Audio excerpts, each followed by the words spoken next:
د ایران او افغانستان جنجال ایران ته د افغانستان تازه غاښ ماتونکی ځواب. سلام درنو لیدونکو، ستړي مه شئ. 25 ټانکره بې کیفیته تیل د فراه له بندره بیرته ایران ته ګرځول شوي دي. د افغانستان سټنډر ملي اداره وایي له ایرانه وارده شوي 25 ټانکره بې کیفیته تیل یې د فراه ولایت له 28 میل بندر بیرته دغه هیواد ته ګرځولي دي. د سټنډر ملي ادارې نن پر خپله ټویټر باندې لیکلي له ایرانه وارده شوي 25 ټانکره بې کیفیته تیل د فراه ولایت له 28 میل بندر څخه بیرته ایران ته ګرځول شوي دي. سرچینه زیاتوي د بې کیفیته تیلو د واردولو مخنیوي لپاره په جدیت عملي ګامونه پورته کوي. د سټنډر ملي اداره وایي تیر کال هیواد ته شاوخوا 80,000 ټانکره نفتي توکي وارد شوي چې له دې ډلې 1000 ټانکره بې کیفیته وو او بیرته مسترد شوي دي.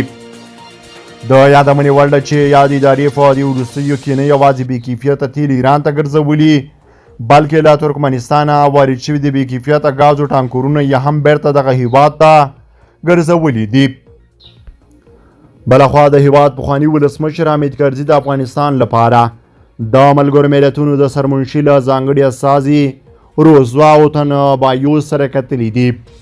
په دې کتنه کې د افغانستان د اوسنیو حالاتو په اړه د نظریاتو د تبادلې ترڅنګ د نجونو لپاره د ښوونځیو او پوهنتونونو د بیا پرانیستلو او دندو ته د ښځو پر ستنېدو ټینګار شوی او د دایمي سولې او ثبات د تامین لپاره د ملي ډولیک فعالېدل مهم بلل شوي دي.